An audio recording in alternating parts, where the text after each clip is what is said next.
সুপ্রিয় দর্শক, স্বাগত আনোয়ার ইস্পাত। এই সময় আমি ফখরুল আলম কাঞ্চন আপনাদের সঙ্গে আছি। আমরা এই অনুষ্ঠানে সমসাময়িক বিভিন্ন গুরুত্বপূর্ণ বিষয় নিয়ে আলোচনা করি।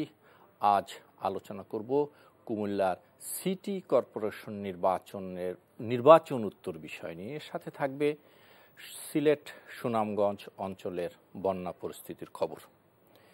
এই জন্য আমরা তিনজন অতিথিকে আমন্ত্রণ জানিয়েছি। আমাদের সঙ্গে আলোচনা করতে স্টুডিওতে উপস্থিত আছেন বিএনপির প্রশিক্ষণ বিষয়ক সম্পাদক ABM মোশাররফ হোসেন,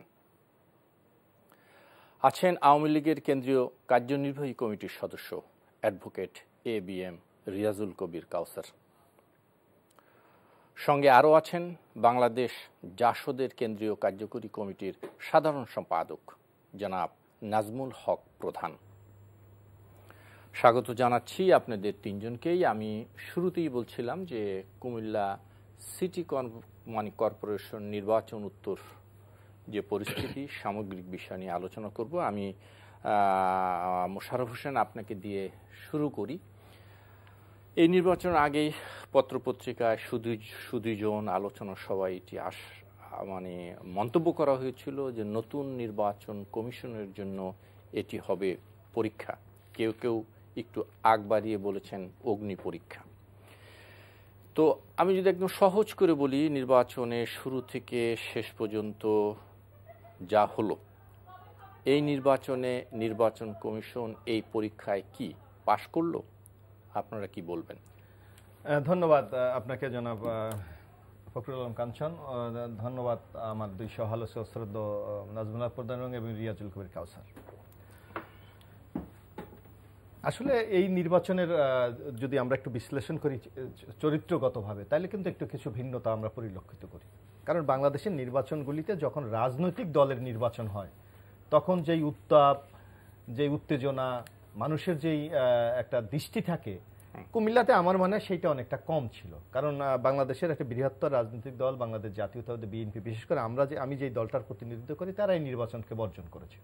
শুধু তাই না, যে তারা তাদের বিএনপির দুইজন নেতা ওখানে স্বতন্ত্রভাবে প্রতিদ্বন্দ্বিতা করেছিল, তাদেরকেও দল থেকে বহিষ্কার করেছে এবং এই নোটিশ দিয়েছে যে কোনো নেতাকর্মী যেন তাদের পক্ষে না থাকে। যার জন্য আমরা মনে করি, এবং অন্য যে বাংলাদেশের নিবন্ধনকৃত রাজনৈতিক দলগুলি আছে, তারা কিন্তু এই নির্বাচনে অংশগ্রহণ করেনি। সুতরাং বলতে গেলে বোঝা যাচ্ছে যে আওয়ামী লীগ একাই শুধু দলগতভাবে এই নির্বাচনে প্রতিদ্বন্দ্বিতা করেছে। যার জন্য নির্বাচন কমিশনের যে আরো কয়েকটি দল করেছে, যেরকম ইসলামী শাসনতন্ত্র আন্দোলন, ওইগুলি তাদের অত বেশি গুরুত্বপূর্ণ না। কিন্তু যার কারণে আপনি যে কথাটি বললেন যে ইসির জন্য যে একটি পরীক্ষা ছিল, আমার মনে হয় সেই পরীক্ষা ইসি দিতে এখানে হয়নি। কারণটা কি, আমি একটা কথা বলি, যদি বিএনপি, আওয়ামী লীগ অথবা যদি জাতীয় পার্টি অন্য দলগুলি প্রতিদ্বন্দ্বিতা করতো, তাহলে নির্বাচন মাঠে একটা ব্যাপক উত্তেজনা থাকতো। এটা ছিল না, কারণ আওয়ামী লীগের প্রার্থী সরকারি দল, তারা দলগতভাবে ইলেকশন করেছে এবং তাদের প্রার্থীকে যতটুকু সাপোর্ট দেওয়া দরকার দিয়েছে। কিন্তু যিনি মূল প্রতিদ্বন্দ্বিতা করেছে সাক্কু সাহেব, উনি কিন্তু দল থেকে বহিষ্কৃত একা একা ইলেকশন করেছেন। যার জন্য নেতাকর্মী সমর্থকদের যে প্রেশারটা, সেইটা কিন্তু ওনার পক্ষে ছিল না। এখানে নির্বাচন কমিশন, আপনি যে কথাটি বলছেন, এখানে নির্বাচন কমিশন তার স্বচ্ছতা, তার দক্ষতা এবং একটি ভালো নির্বাচন দেখাবার মতো তার একটা চমৎকার সুযোগ ছিল। আমার মনে হয় সেইটা নির্বাচন কমিশন শেষের 45 মিনিটে সেটা তারা ক্ষুণ্ণ করেছে চরমভাবে। কারণ আপনি দেখবেন যে নির্বাচনটা শান্তিপূর্ণভাবে হয়েছে, এটা অস্বীকার করার কোনো সুযোগ নেই। কারণ একটা দল, এর সাথে একটা স্বতন্ত্র প্রার্থী।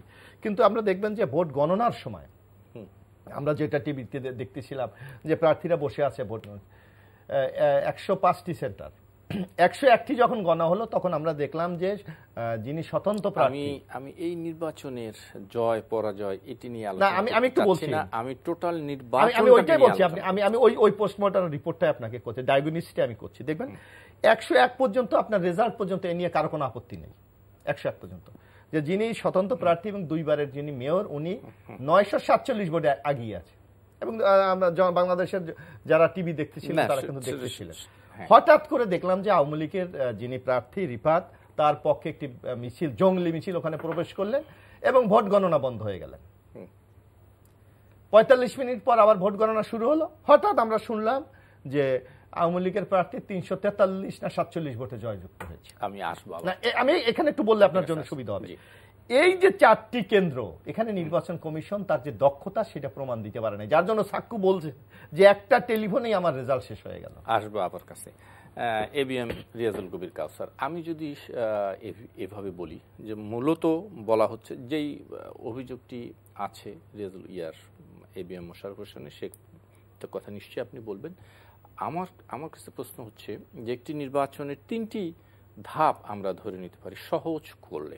1 যদি বলি ভোট পূর্ব সময়, 2 ভোট গণনা চলাকালে মানে পরিবেশ, 3 ভোট উত্তর সময়। এই 3টি জিনিসকে নিয়ে আমরা বলতে পারি একটি নির্বাচন কেমন হলো সেটি আপনার কাছে শুনতে চাই, আসলেই কেমন হলো। ধন্যবাদ আপনাকে, ধন্যবাদ সমালোচক বৃন্দ, এনটিভি যারা অনুষ্ঠানটি দেখছেন। আমিও আপনাকে 3টা প্রশ্ন করতে চাই।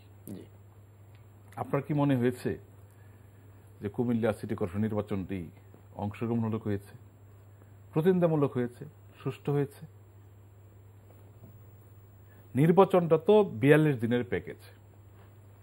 যেহেতু দলীয় নির্বাচন, মেয়র পদে প্রার্থী মনোনয়ন দিয়েছে, মনোনয়ন বাছাই হয়েছে, প্রার্থী বৈধ প্রার্থী হয়েছে, প্রতীক বরাদ্দ হয়েছে, তারপর 22 দিন কুমিল্লা একটা পুরাতন পৌরসভা, পরবর্তী সিটি কর্পোরেশন, 22 দিন এই 27টি ওয়ার্ড, 9টি সংরক্ষিত ওয়ার্ডে এই নির্বাচনটি অনুষ্ঠিত হয়েছে।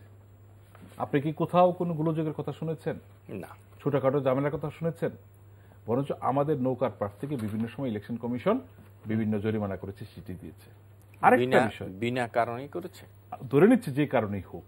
আচ্ছা, আরেকটা ব্যাপার, মোশাররফ সাহেব যেটা বললেন বিএনপি নির্বাচনটা বর্জন করেছে, আমরা কিন্তু এর আগে নারায়ণগঞ্জ সিটি কর্পোরেশনে একই চিত্র দেখেছি।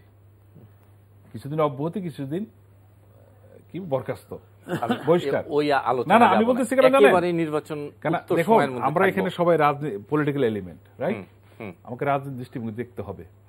এই যে বিএনপি একটা বড় রাজনৈতিক দল বলে, নারায়ণগঞ্জ বা কুমিল্লায় তারা যে কৌশল অপকৌশল করছেন, সাক্কুকে সবাই জানে সাক্কু কোন দলের প্রার্থী। কুমিল্লার প্রত্যেকটি ওয়ার্ড পর্যায়ে নেতা কর্মীরা সাক্কুর পক্ষে কাজ করেছে, নির্বাচন করেছে, এটার বুড়ি বুড়ি প্রমাণ আছে। কিন্তু কাসর ভাই, আমি ছোট্ট একদম 10 সেকেন্ডের একটা কথা বলি। এই দুটো দল, আমাদের দেশে যে দুটো দল আছে, বিএনপি, আওয়ামী লীগ, তাদের কিন্তু প্রতীকের একটা সাংঘাতিক শক্তি আছে। নৌকার প্রতীকের এমন অনেক মানুষ আছে, আমি নিজে দেখেছি আমার এলাকায়, যে এরকম নৌকা না থাকাতে সে ভোট দেয়নি। এত দেখুন, আবার তেমনি ভাবে নির্বাচনের ফলাফল যে জায়গায় শেষ করে দিচ্ছি, তেমনি ভাবে ধানের শীষেরও একটি শক্তি আছে। নৌকা এবং ধানের শীষের যে শক্তি, সেই শক্তি এখানে কিন্তু ধানের শীষের সেই শক্তিটি ছিল না। দেখুন, এটা স্থানীয় সরকার নির্বাচন, হ্যাঁ, এখানে 27টা ওয়ার্ডে কিন্তু কাউন্সিলর আছে। এই সাক্কু সাহেব 2 বারের মেয়র, 1 বারের চেয়ারম্যান, তার কিন্তু একটা ভোট ব্যাংক আছে, এবং সেটা বিএনপির ভোট ব্যাংক। এবার আসুন, আমি আরেকটা প্রশ্ন আপনাকে করতে চাই। যেহেতু আপনার মিডিয়াতে দেখেছেন, নির্বাচন হয়েছে 15 জুন সকাল 8টা থেকে বিকাল 4টা। কারো কোনো অভিযোগ আছে? না। কোন দলের কোন প্রার্থীর ভোটের ইভিএম নিয়ে ইভিএম এর অভিযোগ আমরাও করেছি, কিছু জটিলতা, ভোটটা স্লো হচ্ছে, বয়স্ক লোক, মহিলাদের আঙ্গুল ছাপ মিলছে না ভোট। আমরাও বলেছি যে প্রতিটি ভোট কেন্দ্রে আরো বুথ বাড়াতে হবে। এটা কিন্তু আমরা নারায়ণগঞ্জ করেছিলাম, নতুন কমিশনের কাছে আমরা বলেছি যে এটা না বাড়ালে ভোট হয়তো 72% হতো, যেটা 59 পয়েন্ট সামথিং হয়েছে। এটা আমরাও করতে চাই। হ্যাঁ, এবার গণনায় আসেন। দেখুন, আমার তো 79 থেকে অনেকগুলি নির্বাচনে থাকার সুযোগ হয়েছে। হ্যাঁ, সাধারণত এমপি নির্বাচন বলেন বা স্থানীয় সরকার নির্বাচন বলেন, রাত 8টা-9টার দিকে একটা ঠিক হয়ে যায় কোন দল জিতছে। ন্যাচারালি ওই দলের নেতাকর্মীর প্রার্থীরা ওখানে আসেন, আর যে দল ফের ওইটা চলে যান। কুমিল্লাতে হয়েছে কি জানেন? কুমিল্লা সাক্কু সবাই গিয়েছিল 947 ভোটে, উনার দল এসেছে। কিছুক্ষণ বলছে 4 কেন্দ্রের ভোট আসছে, ওখানে আমরা আগিয়েছি, এবং তখন এই নৌকার প্রার্থী ওখানে আসলেন। যেহেতু 2 বড় দলে আসছেন, সেখানে তো রিটার্নিং একটা বিব্রত বোধ করতেই পারেন যে এখানে তো সবাই আসতে পারেন না, এখানে শুধু প্রার্থীরা আসবেন। আমি আরেকটু ক্লিয়ার করি, আমি এটি বলতে কখনোই চাইনি যে নির্বাচন গণনায় কারচুপি হয়েছে বা নির্বাচনে অমুক জয়ী করেছে। এই কথা আমাদের আলোচনার বিষয় না, আমি পদ্ধতি নিয়ে আলোচনা করতে চাই। আচ্ছা, পদ্ধতিটা বলতে দেন। 101টা হয়েছে, 4টা ভোট কেন্দ্রে কি ভোটের হেরফের হতে পারে না? বিশ্বকাপে শেষ মুহূর্তে গোল হয় না, শেষ সেকেন্ডে? তাই তো। আরেকটা বিষয়, দেখুন উনি বলেছেন আইনের আশ্রয় নেবেন, সুকৌশলে এড়িয়ে যাচ্ছেন। 105টি ভোট কেন্দ্রের রেজাল্ট শিট সব প্রার্থীর কাছে আছে না? আপনি বলে যান। না না, দেখেন এটা 3টা কপি হয়। একটা হলো ওই কেন্দ্রের যে নির্বাচনী এজেন্ট থাকে তার কাছে, একটা রিটার্নিং অফিসারের কাছে, একটা টানিয়ে দেওয়া হয় সাথে সাথে যে এই কেটকেন ভোট। ওখানে যদি অসঙ্গতি দেখা দিত, বিএনপি বা সাক্কুর ইয়া তো কুমিল্লা ফাটিয়ে ফেলতো। জি, আসবাব ফাটাতে পারে না। না না, মানে কোনো পক্ষই ফাটেনি। আমি একটা মূল কথায় আসতে চাই, জনাব নাজমুল হক প্রধান, যেটি এই আলোচনায় রিয়াজুল কবির কাসার বা মোশাররফ ভাই দুজনই আলোচনা আনেনি। আমার কথা হলো ভোট সুন্দর হয়ে গেছে। 3টি ধাপ যদি বলি, নির্বাচনের প্রক্রিয়া শেষ হওয়া পর্যন্ত, ভোট গণনা করে রেজাল্ট হওয়া পর্যন্ত নির্বাচন প্রক্রিয়ার মধ্যে পড়ে। আমরা সব সুন্দর দেখেছি। নির্বাচন গণনা নিয়ে কিছু অভিযোগের প্রেক্ষিতে এক ধরনের অভিযোগ এসছে। আমার প্রশ্ন এখানে, এই যে ইভিএম নিয়ে শঙ্কা ছিল, সেই শঙ্কা কেটেছে কিনা 1 নাম্বার। বিশেষ করে অডিট ট্রেল পেপার নিয়ে না থাকায় এখন যে খুব মার্জিন ভোটে যে নির্বাচনে জয়ী হলেন, যে প্রার্থী জয়ী হয়েছে, এখন বিপক্ষ পক্ষ যদি ভোট পুনর্গণনার দাবি করে, যেহেতু অডিট ট্রেল নাই মানে আমাদের কাছে, সেটা কিভাবে সমাধান হবে?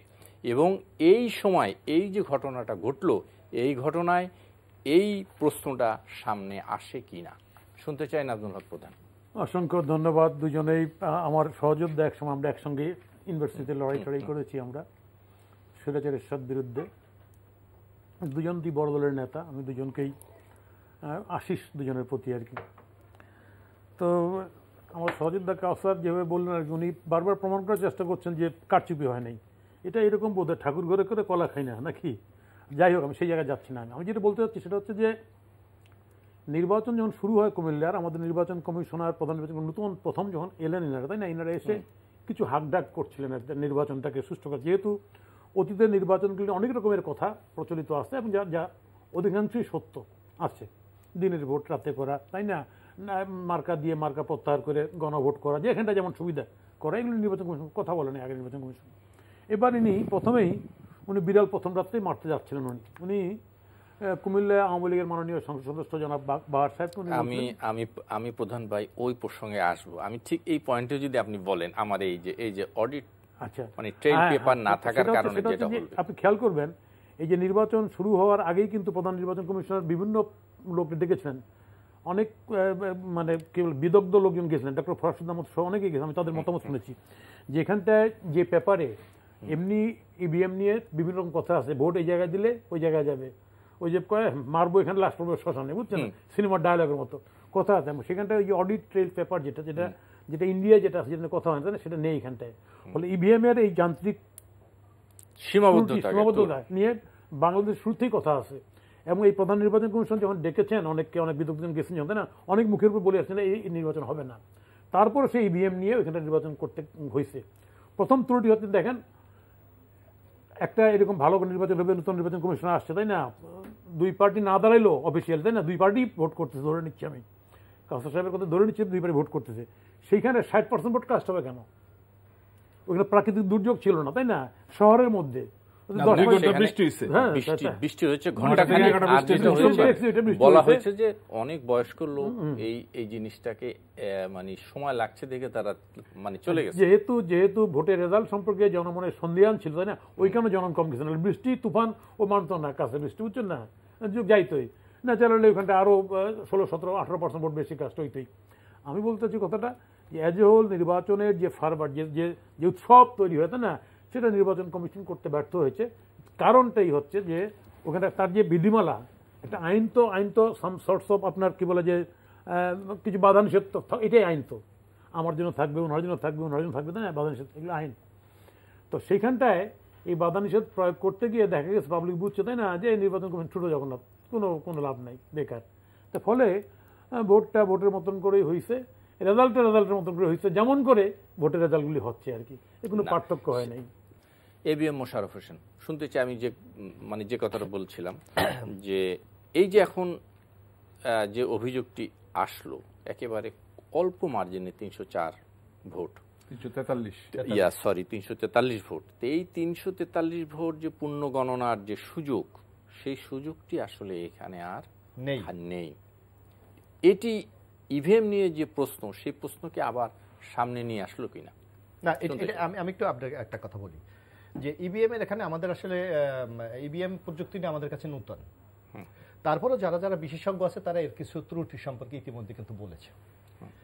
এর মধ্যে এক নম্বরটা আছে, আজকে আপনি যে কথাটি বললেন যে এখানে তো রিকাউন্টিং এর কোনো সুযোগ নেই, কারণ আপনি যে কথা করলে বিপি প্যাড বলা হয় কথাটাকে। যদি আমরা totally voter verified paper audit trial, এটা যে কথাটি আমাদের শ্রদ্ধেয় প্রধান ভাই বলেছেন যে ওয়ার্ল্ডে বর্তমানে প্রায় 120টি দেশে আপনি কিন্তু ইভিএম ব্যবহৃত হচ্ছে না, এটা বাতিল করা হয়েছে। 10 থেকে 12টা দেশে বর্তমানে ইভিএম ব্যবহৃত হচ্ছে, সেখানে কিন্তু এই যে বিপি প্যাড এই সিস্টেমটা আছে।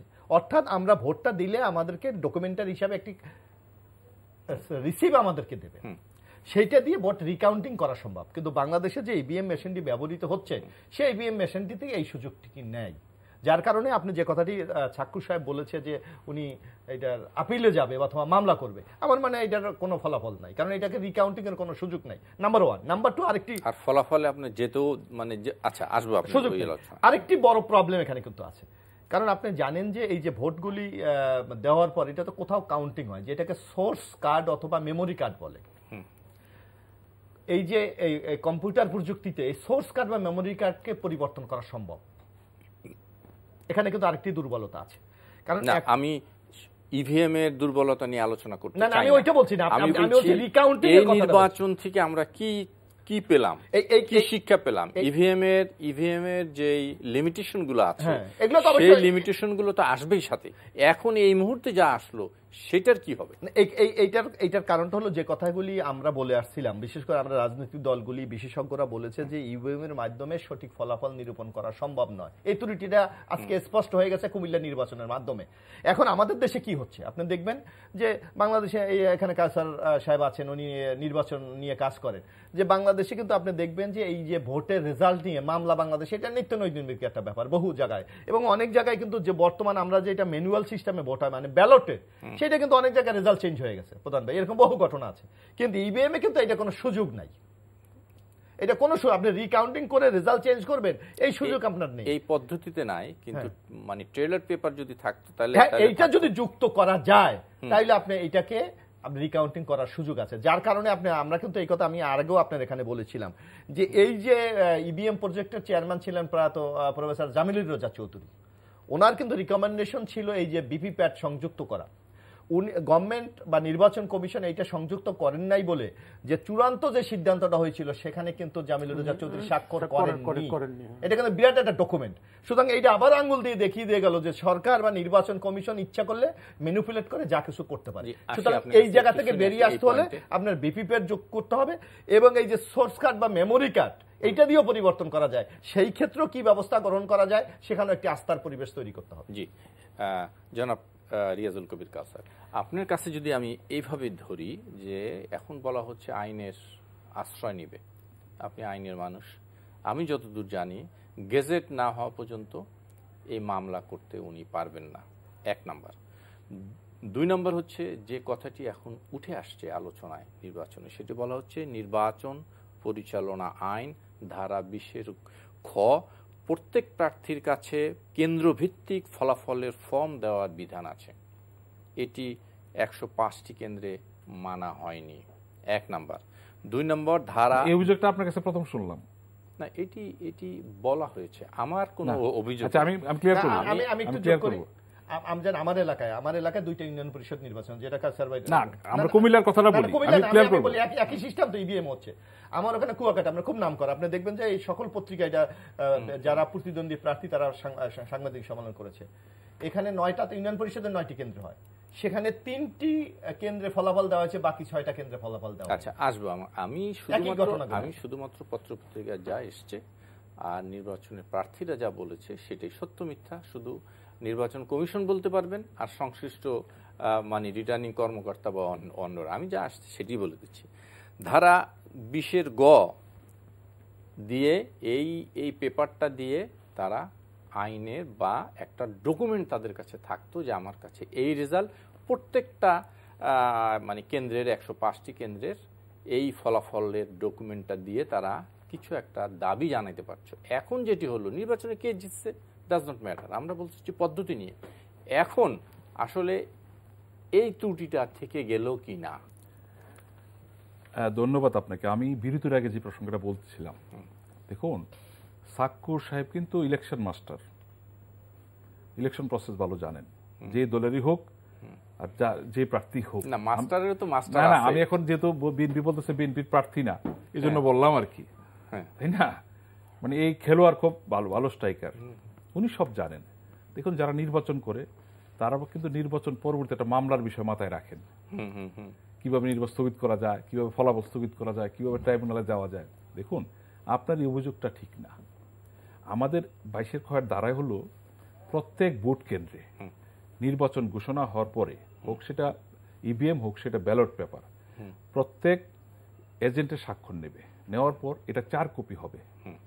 একটা কপি সকল এজেন্টকে দেওয়া হবে, আরেকটা কপি প্রিজাইডিং অফিসার রাখবেন, একটা রিটার্নিং অফিসার কাছে পাঠাবেন, আরেকটা বাই পোস্টে ইলেকশন কমিশনে পাঠাবেন। যদি 3টার মধ্যে কোনো গড়মিল হয় নির্বাচন কমিশন সেটা মিলিয়ে দেখবেন। যে বলে না যে বেসরকারি ফলাফল এবং সরকারি ফলাফল, ওনারা কিন্তু ওই শীটটা মিলিয়ে দেখেন ওই সরকারি ফলাফলের আগে, যে ভোট কেন্দ্রতে যে ফলাফল শীটটা এসেছে সেটা মিলিয়ে দেখেন। এখানে কারো কোনো একটা কেন্দ্রের রেজাল্ট শীট না পাওয়ার কোনো কারণ নেই। আমি যে কথাটা বলতেছিলাম, আপনি বলেছেন রিটার্নিং অফিসার বেসরকারিভাবে ঘোষণা করার পরে বা সরকারি ঘোষণার পর প্রার্থী ট্রাইব্যুনালে যাওয়া আসার কোনো ব্যবস্থা নাই, কিন্তু আইনের প্রেক্ষাপট তৈরি করার জন্য যদি 105টা সিটে যে কোনো প্রার্থী কোনো গড়মিল পেতেন, তাহলে তারা প্রধান নির্বাচন কমিশনারের কাছে একটা প্রেয়ার দিতেন যে আমার এই ভোট কেন্দ্রে ব্যালট শিটে গড়মিল আছে, এবং এটা হইতো তার ট্রাইব্যুনালের মামলার প্রধান উপাদান। যেহেতু কোনো গড়মিল নেই, আসলে কি জানেন গ্রামে একটা কথা আছে যে ঘর কাঁচা কারো কাঁচা, ঘর কাঁচা কারো কাঁচা, আচ্ছা মানে উপরে উপরে যে কার কার চেনেন তো, কার বলে আর কি আমাদের গ্রামে। আসল কথা হলো কি, আমার বড় ভাই প্রধান ভাই বলেছিলেন যে ইভিএম চাই না আর যাই হোক। দেখুন 97-এ যখন মোবাইল আসে কেউ ব্যবহার করতে পারতো না। এখন যে রিক্সা শ্রমিক ভাই যারা পড়ালেখা জানে না, এরা কিন্তু ইংলিশে মোবাইল ইউজ করে না। আসলটা কি জানেন, নির্বাচন কমিশনকে বিতর্কিত করার জন্য এটা বলা। দেখুন আমরা আবহানী মডেল খেলছি, বড় বড় দল নাকি, ওরা তো রেফারি, দেখবেন কিছু হলেই সরকার নির্বাচন কমিশনের ব্যর্থতা চাপান। এটা থেকে বেরিয়ে আসতে হবে। আমাকে সরকার তো সাপোর্ট দিচ্ছে, কিন্তু ইলেকশন কমিশন দেখেন আজকে একটা সংলাপ শুরু হয়েছে ইভিএম এর দোষটি, আমরা মনে হয় বিএনপিও সেটাতে যাওয়া দরকার। তারা যদি মনে করে যে নির্বাচনের মাধ্যমে হোক সেটা ব্যালট ইভিএম, নির্বাচন কমিশনের কাছে তাদের এগুলি অফিসিয়ালি বলা দরকার। তারা যেগুলো ত্রুটি পেয়ে থাকেন, হ্যাঁ আমরাও চেক করছি ত্রুটি আছে কিনা। দেখুন এই মোবাইল ফোনের সাথে একটা আন্তঃযোগাযোগ আছে, কিন্তু একটা ইভিএম মেশিনের সাথে। এবং আমি আরেকটা কথা বলতে চাই, একজন উদাহরণ দিয়েছেন, আমারও সুযোগ হয়েছে ইভিএম যখন প্রথম হয় তখন এটা দেখার সুযোগ হয়েছে, তাই না? আজ থেকে 14 বছর আগের ইভিএম মেশিন আর এখনকার ইভিএম মেশিন এক না, প্রযুক্তিগত ডেভেলপ হয়েছে। আমরা এখানে যে আলোচনা করলাম, এই যে মানে ট্রেলার পেপার না থাকাতে এখন যে সমস্যাগুলো আসলো ভবিষ্যৎ নির্বাচনে, অবগতের জন্য আমি বলি, আমি শেষ করি, দেখুন মামলার জন্য এই সিমগুলি কিন্তু সংরক্ষণ করা হয়। যদি কোনো মামলা হয় কোর্টে প্রডিউস করা হবে। আমি ওই আলোচনায় যাচ্ছি না, বলেছেন রেকর্ড নাই, রেকর্ড আছে। আমি বলতে চাচ্ছি লিমিটেশনগুলো, আপনি ট্রেলার পেপার সংযোজন না করার কারণে যে আজকে এই সমস্যাগুলো আসলো, সেই সমস্যাগুলো আপনি ট্রেলার পেপারে কি আপনার 3000 ভোটার একটা বুথে, 3000 ভোটার, হ্যাঁ ধরে নিচ্ছে 3000, 1600 ভোট কাস্ট হলো, হ্যাঁ তাহলে ওনারা এই পেপার কোথায় জমা দেবেন? কোথায়? নিজে রেখে দেবেন নিজের কাছে, নিজের ভোট কেন্দ্রে আপনি রেখেছেন না ব্যালট পেপারগুলো আপনি রাখছেন না। অবশ্যই কোন দল যদি সেটাই করেন কমিশন বিবেচনা নিতে পারেন। কমিশন আমরা রাজনৈতিক দল। জনাব নাজমুল হক প্রধান, এই নির্বাচন নিয়ে আলোচনা করতে চাচ্ছিলাম, নির্বাচনের ত্রুটি বিচ্যুতিগুলো অথবা আলোচনা। আমি একটা জিনিস অ্যাড করি প্রধান ভাই বলার আগে, প্রধান ভাই তো বলবেন ইভিএম চাই না। দেখুন আমাদের দেশে 5 বছর পর পর জাতীয় সংসদ নির্বাচন হয়। এখন কিন্তু গড়ে ভোটার 11.5 কোটি, এবং সারা বছর অনেকগুলি স্থানীয় নির্বাচন হয়, মানে থাকছেই না, সেখানেও কিন্তু 11 কোটি ব্যালট পেপার লাগে। এই ব্যালট পেপারগুলো নির্বাচনের একদিন পর মামলা না হলে এগুলোর কোনো রিসেল ভ্যালু নেই। জি আসবো। আপনি বুঝতে পারছেন 11 কোটি ব্যালট পেপার কি পরিমাণ?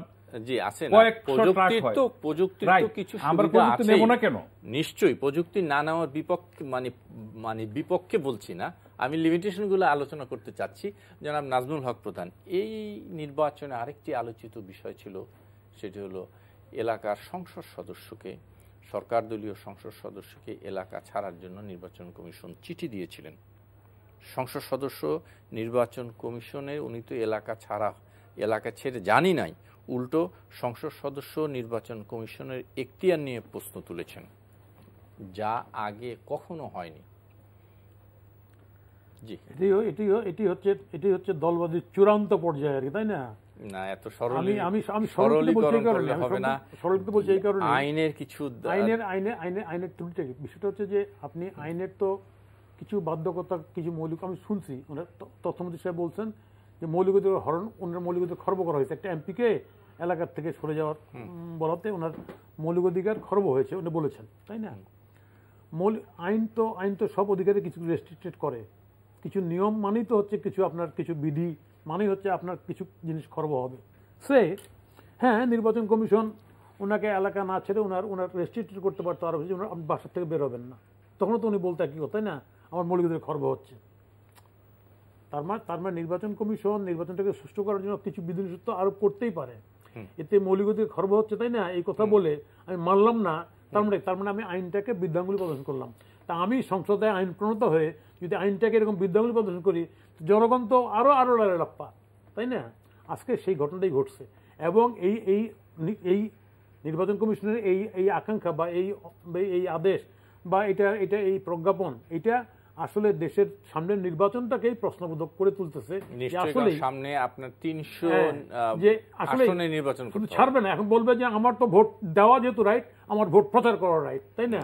একটা আইন আছে না এখন, যেমন ধরুন যে আমি যে নির্বাচন সবচেয়ে বিতর্কিত নির্বাচন, আমি যে 13 সালে যে ভোটটা করলাম, যেখানে 153টা এমনি হয়ে গেছে, সেই নির্বাচনে মুসলমান প্রার্থী ছিলাম, আমি চেষ্টা করেছিলাম আমার মন্ত্রী নেতা হাসানুল নগরীকে নেওয়ার জন্য, তাই না? বাট যেহেতু মন্ত্রী উনি যেতে পারেন নাই আইনগত কারণে, এখন তো উনি বিদ্যাঙ্গুলি প্রদর্শন বলবেন যা কিসের কি। আমি ABM রিয়াজুল কবির কাউসার, সংসদ সদস্যের এলাকা ছাড়া নিয়ে যেই ঘটনা আমরা দেখলাম, এটি একটা আইনের ব্যাখ্যা আছে, জনাব মাননীয় সংসদ সদস্য এটি বলেছেন, একটি প্রক্রিয়া। কিন্তু আমি আপনার কাছে জানতে চাইব, ওই ব্যাখ্যা না গিয়ে, যে আচরণবিধি ধারা 14 ক অনুযায়ী নির্বাচন কমিশন কি তার বিরুদ্ধে কোনো ব্যবস্থা নিতে পারতেন কি না। দ্বিতীয় আরেকটি বিষয় হলো, এ দ্বারা নির্বাচন কমিশনের যে কথাটি বলা হয়, বিরোধী দলরা যেটি বলে যে এটা টুটু জগন্নাথের নির্বাচন কমিশন, তা আর একবার প্রমাণের সুযোগ আসলো কিনা। দেখুন, রাজনৈতিক দল ও প্রার্থীর আচরণবিধি 2008, এতে গুরুত্বপূর্ণ ব্যক্তি, তাই না, গুরুত্বপূর্ণ ব্যক্তিদের, শেষ হলো সিটি কর্পোরেশন মেয়র, আগে হলো সংসদ সদস্য, ইনারা গুরুত্বপূর্ণ ব্যক্তি, ওনারা এখানে সরকারি সুবিধা নিয়ে ওনারা দিয়ে কাজ করতে পারবেন। আমি শেষ টাইম দিয়ে পড়ছি, নির্বাচনী এলাকায় নির্বাচন পূর্ব সময়ের মধ্যে কোনো সফর বা নির্বাচনী প্রচারণা করিতে পারিবেন না। তবে উল্লেখ থাকে যে, শর্ত থাকে যে, সংশ্লিষ্ট উক্ত নির্বাচনী এলাকার ভোটার হলে তিনি কেবল ভোট প্রদানের জন্য অংশ করতে পারে। দেখুন, আমাদের যেই এমপিকে নিয়ে কথা, উনি কিন্তু স্থানীয়ভাবে এখানেই থাকেন, কেন আমাদের ঢাকা শহরে কিন্তু কম এমপি থাকেন স্থানীয়ভাবে, শুধু পার্লামেন্ট চললে তারা এখানে আসেন। সমগ্র প্রায় 99% এমপি তার নিজ এলাকায় থাকেন, মানে স্থায়ীভাবে উনি ওই এলাকার বাসিন্দা, হয়তো উনি অন্য কোথাও। এবং নির্বাচনটা কিন্তু দলীয়ভাবে হচ্ছে, উনি কিন্তু ওই সংগঠনের ওই ইউনিটের সভাপতি। কিন্তু নির্বাচন কমিশন যেটা চিঠি দিয়েছেন, নির্বাচন কমিশনের চিঠিটা 3 লাইনে হতে পারত, তাই না, যে আপনাকে অনুরোধ বা বিনয় যেটা হোক আপনি এলাকা, এটা হতেই পারে, আগেও হয়েছে এবং এমপি সাহেবরা ছেড়ে দিয়েছেন। কিন্তু একটা বিশাল চিঠি দিয়ে বলেছেন কৌশলে সুকৌশলে আপনি নির্বাচন পরিচালনা করছেন। এটার কি ব্যাখ্যা? আমি যদি আপনার এই যে বিষয়টা আর্গুমেন্টে যাই, যে আমার প্রশ্ন এখানেই, যে নির্বাচনের এখতিয়ার নিয়ে নির্বাচনকে চ্যালেঞ্জ করার ক্ষমতা, অবস্থান সরকারি দলের এমপি রয়েছে এবং তিনি তাই করেছেন। আমি সরকারি দলে বলবো না, আমি একটা রাজনৈতিক দলের এমপি বলবো। না না, আপনি যদি সকল দলের বেলায় প্রযোজ্য। বিএনপির এমপি উনি যদি হতেন তাহলে আপনি পুলিশ দিয়ে টেনে হিসড়ে আপনি যায় বের করে এটা কোনো অবকাশ নেই, কিন্তু সরকারি দলের হওয়ার কারণে উনি এই আমি দেখেন আমাদের সামাজিক মাধ্যম এখন খুব স্ট্রং। আজ পর্যন্ত কোনো একটি সামাজিক প্রচারণায় ওনাকে দেখা যায়নি। উনি বাড়িতে অবস্থান করতেন। দেখুন উনি বাড়িতে করুন আর ঢাকায় করুন, আজকাল মোবাইল বৈন্য নেটওয়ার্কে কথা বলতে পারেন, স্কাইপিতে কথা বলতে পারেন। কোন কোন দল তো স্কাইপিতে দলই চালাচ্ছেন, তাই না, বিদেশ থেকে। আমরা ওই আলোচনায় যেতে চাই না, সেখানে তো নির্বাচন কমিশন নাই। আমি আসবো একটু শুনে এসে দেখি যে কি বলে। সুনির্দিষ্টভাবে কিন্তু প্রমাণিত হয় না যে উনি এই সবাই এই করেছেন। আমি একটা জাস্ট 10 সেকেন্ড নিচ্ছি, আমার সেটা নিয়ে নাই, উনি এটা করেছে কি করে নাই। নির্বাচন কমিশনের বোধোদয় নির্বাচন কমিশনের কাছে মনে হয়েছে যে উনি এই কাজগুলো করছেন, সেটার প্রেক্ষিতে চিঠি দেওয়া হয়েছে। উনি সেই চিঠিকে চিঠিটা আমি পড়েছি, চিঠিটার মধ্যে সুনির্দিষ্ট উল্লেখ নেই, বলা হচ্ছে কৌশল এবং সুকৌশলে আপনি নির্বাচন পরিচালনায় অংশগ্রহণ করছেন। আমি রিয়াজুল কবির কাউসারের মধ্যে একটু সবিরোধিতা আছে, কারণ আমি বিশ্বাস করতে চাই উনি বাংলাদেশের সংবিধানটা উনি ভালোভাবে জানেন। আমাদের সংবিধানে 118 থেকে 126 পর্যন্ত নির্বাচন সম্পর্কে বলা আছে। 126-এ যদি যান আপনি অনুচ্ছেদ, সেখানে স্পষ্ট ভাষায় বলা আছে যে নির্বাচনকালীন সময়ে নির্বাচন কমিশন নির্বাহী বিভাগ গভর্নমেন্টের কাছে যা চাইবে গভর্নমেন্ট তা দিতে বাধ্য থাকবে, টু বি ডিউটি, ডাইরেক্ট কথা বলা আছে।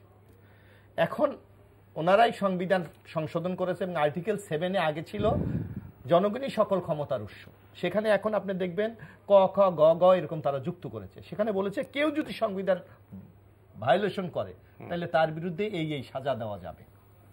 তাহলে আমি একটু বলতে চাই, তাহলে নির্বাচন কমিশন 126 বলে তাদের এমপি মহোদয়কে নোটিশ দিয়েছে, অনুরোধ করেছে, যা করেছে।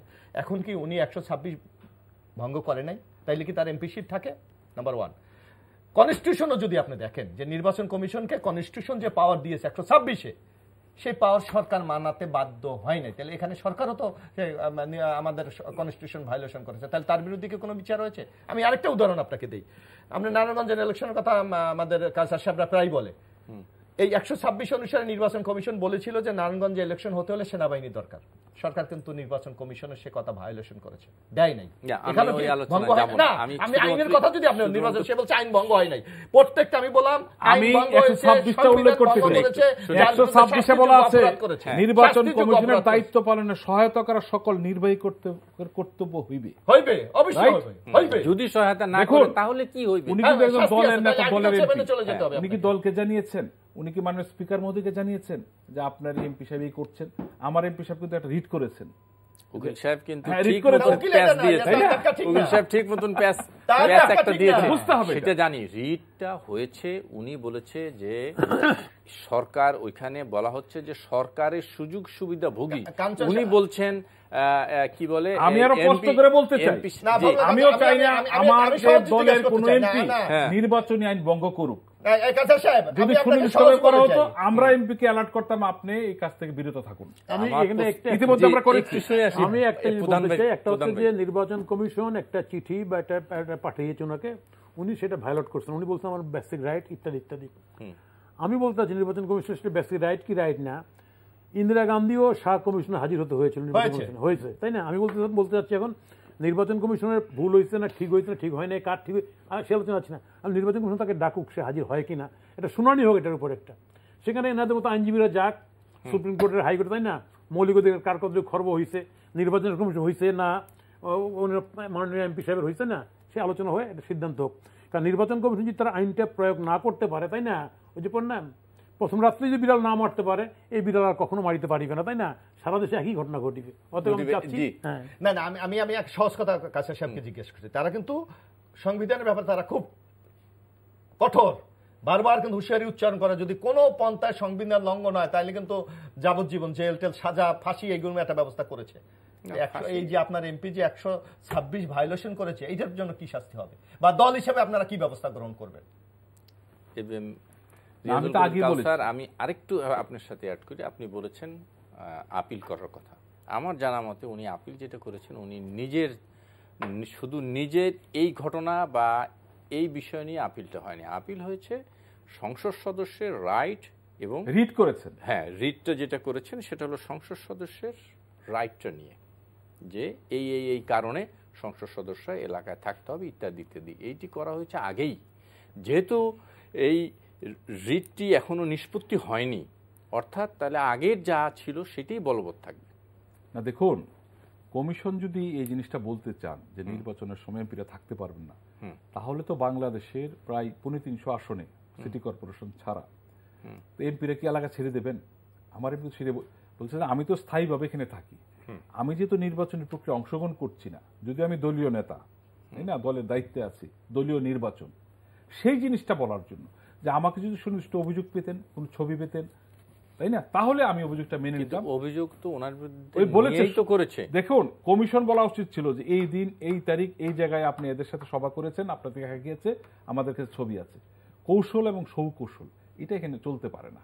একজন মেম্বার অফ দ্য পার্লামেন্টের বিরুদ্ধে এটা বলা, আমরা বলি কি, নির্বাচন কমিশন প্রথম নির্বাচন করেছেন, আমরা একটা রাজনৈতিক দল হিসেবে সহযোগিতা করতে চাই।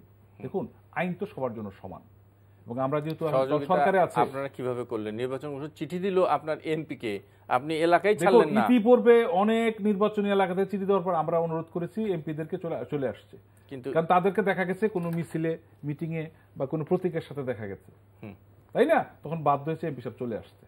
কিন্তু কুমিল্লায় আমরা এই জিনিসটা দেখিনি। শেষ প্রশ্ন যদি আমি নেই, ধরে নেওয়া যাক এই আচরণবিধি ভঙ্গের অভিযোগে আচরণবিধি ধারা 14 ক অনুযায়ী এই তার নির্বাচন কমিশনের নির্বাচনের ব্যত্যয় ঘটেছে, আচরণবিধির লঙ্ঘন হয়েছে, এটা শাস্তি তার বিরুদ্ধে নিতে পারতেন কিনা? ওই যে এটা বলতে হয় কোর্টের সাহেব, বৈধ আর অবৈধ, বেবি ইজ বর্ন, ইলেকশন শেষ না, সেটা আমার নো, আমি এই আলোচনাটা করতে চাই না। আমি ইলেকশনে কে জয়ী হয়েছে, ইলেকশন কমিশন যদি মনে করে, আমি মনে করি যে ইলেকশন নিয়ে বলা হয়েছে যে এটি নির্বাচন কমিশনের জন্য পরীক্ষা, এই পরীক্ষা আগামীতে তার 300 আসনে করতে হবে। শুধু ধরে নেই যে সে একটি পেপারে পরীক্ষা দিয়েছে, এই বিষয়টা কিন্তু সরকারের নির্দেশনায় প্রযোজ্য, জাতীয় সংসদে প্রযোজ্য না। শেষের দিকে আছে, আমরা একদম আরেকটা কথা, যে কথাটি প্রধান ভাই বলেছেন, যে আপনার মনে আছে যে ইন্দিরা গান্ধী উত্তরপ্রদেশের জনসভা দিয়েছিলেন নির্বাচনে, তার প্রার্থীর পক্ষে প্রচার করবে, কিন্তু নির্বাচন কমিশন মনে করেছে ওখানে গেলে আইন শৃঙ্খলা রক্ষা করা তার পক্ষে সম্ভব না, তাকে নোটিশ দেওয়া হয়েছে, উনি শোনেন না, উনি পথে যাত্রা শুরু করেছে, মাঝ পথ থেকে তাকে আইন শৃঙ্খলা রক্ষা বাহিনী তাকে তুলে দিল্লিতে নিয়ে এসেছে। কই ইন্দিরা গান্ধী এর বিরুদ্ধে তো কোনো কথা বলতে পারেনি। তাহলে আপনাদের নির্বাচন কমিশন বা আপনাদের সরকার এত দুর্বল কেন? গত 3টা জাতীয় সংসদ নির্বাচনে আমাদের মাননীয় প্রধানমন্ত্রী কি দেখেছেন? সরকারি প্রোটোকলে নির্বাচনী আমি আসলে সীমিত আকারে জনসভা করেছেন, এমনি প্রোটোকল পাইছে, এটা বুঝতে হবে। জি নিশ্চয়ই আমরা বুঝবো, নিশ্চয়ই। যে আমি যেটা বলতে চাচ্ছি সেটা হচ্ছে যে আমরা বিগত এই সরকারের আমলে আমরাও ছিলাম ওই জোটে, তাই না, তো 2-3টা নির্বাচন নিয়ে কি স্থানীয় সরকার, লোকাল গভর্নমেন্ট, কি সমিতি নির্বাচন, সমস্ত জায়গায় একটা অস্বাভাবিক নির্বাচনী ব্যবস্থা দেশে চলছে, মানে নির্বাচনের নামে। ফলে এই জায়গার থেকে দেশবাসী মুক্তি চায়, দেশে বিদেশে কথা হচ্ছে, একটা ভালো নির্বাচন চাই। ফলে এই জায়গাটাকে যদি আমরা লোকেট করতে চাই একটা ভালো নির্বাচন, তাই না, তাহলে আজকে আমাদের যে সমস্ত ত্রুটি বিচ্যুতি আছে সরকারি দলের, নির্বাচন কমিশনের এবং আমাদের কথার মধ্যে সামগ্রিক বিষয়টা ফয়সালা হওয়া দরকার। তাহলে নির্বাচন ব্যবস্থা থাকবে, নির্বাচন ব্যবস্থা থাকলে সরকার পরিবর্তন ধারাটা থাকবে, আর না হলে যে অবস্থা হচ্ছে নির্বাচন ভোটের দরকার নেই, তাই না, একবারে সব ঘোষণা করে দিলে তো হয়ে যায়। কথা দিয়ে শেষ করতে চাই, যদি মোশাররফ ভাই একদম 10 সেকেন্ড আপনি যদি কিছু বলতে চান বলে ফেলতে। আমি যেটা, যে আপনি যে কথাটি বলেছেন যে মানুষ নির্বাচন কমিশনের প্রতি একটা অনাস্থা আছে, মানুষ ভেবেছিল কুমিল্লা নির্বাচনের মাধ্যমে আস্থাটা ফিরে আসবে, কিন্তু সেখানে একজন এমপিকে যেখানে কন্ট্রোল করতে পারে নাই, এবং আমাদের কনস্টিটিউশন অনুসারে এমপি পদ থেকে আগামী নির্বাচনটা হবে এখন যে সংবিধান আছে, সেখানে নির্বাচন কমিশনে 300 এমপিকে কিভাবে ম্যানেজ করবে, এইটা কিন্তু জনগণের বড় প্রশ্ন। সেই প্রশ্নের উত্তর চাই। আমার মনে হয় বিএনপি যদিও প্রার্থী সাক্কুর সাহেব না, হয়তো সাক্কুর সাহেব পাশ করলে সে আস্থাটা আপনি কিন্তু এই টকশোতে বলেই আরেকটু আগে বলেছিলেন যে সাক্কু বিএনপি ক্যান্ডিডেট না, ওনারা হয়তো বলেন না। আচ্ছা যাক, আরেকটা লোক জানেন, এটা তো স্বীকার করতে হবে, যখন বাংলাদেশ ডিজিটাল বাংলাদেশ নির্বাচনের উদ্যোগ নিয়েছে, এই ভোটার সিস্টেমটাকে কি করে মানে একটা ডিজিটাল ফরম্যাটে নেওয়া যায়, পরীক্ষা টরীক্ষা হচ্ছে, কিন্তু আমরা মনে করি নির্বাচন কমিশন এক্সপেরিমেন্ট চালাচ্ছে, সরকার সহযোগিতা করছে, সকল দল বিষয়টাকে যদি আমলে নেয় এবং সহযোগিতা করে নিশ্চয়ই নির্বাচন কমিশন একটা বেটার কিছু দিতে পারবে। আমরাও সে আশা করি যে সকল ত্রুটি বিচ্যুতি সংশোধন করে আগামীতে সুন্দর একটি নির্বাচন হবে। আজকে আর সময় নেই। জনাব ABM মোশাররফ হোসেন, জনাব নাজমুল আলম প্রধান এবং নাজমুল হক প্রধান এবং ABM রিয়াজুল কবির কাউসার, আপনাদের তিনজনকেই অনেক অনেক ধন্যবাদ। দর্শক, আপনাদেরকেও ধন্যবাদ যারা এতক্ষণ আমাদের সঙ্গে ছিলেন। আগামী অনুষ্ঠানে আবার দেখা হবে। শুভরাত্রি।